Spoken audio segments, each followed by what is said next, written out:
Amid the ongoing crisis in Iran, a wave of humanitarian support has emerged from Kashmir, where people across communities have come forward to donate generously for those affected by the conflict.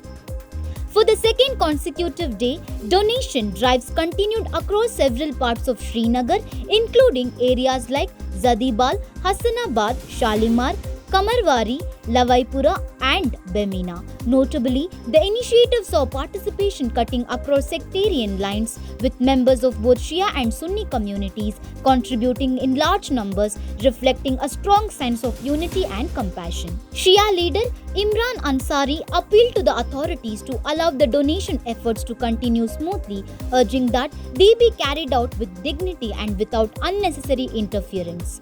Meanwhile, the Embassy of Iran in India acknowledged the efforts by sharing visuals of the donation drives and expressing gratitude towards the people of India for their kindness and humanity. The contributions have come in various forms, ranging from cash, gold and silver to copper utensils and essential household items.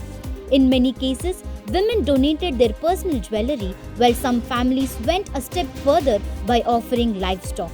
Several deeply emotional moments were witnessed during these drives. In one such instance, a woman donated gold that she had preserved in memory of her husband who passed away nearly 3 decades ago. Children too joined the effort, contributing their savings in a heartfelt show of solidarity. Similar donation campaigns were also reported from districts such as Budgam, Bandipora and Baramulla, highlighting the widespread support across the region. Overall, the response from Kashmir underscores a powerful humanitarian spirit as communities unite to extend help to those affected by war, transcending boundaries of region and geography.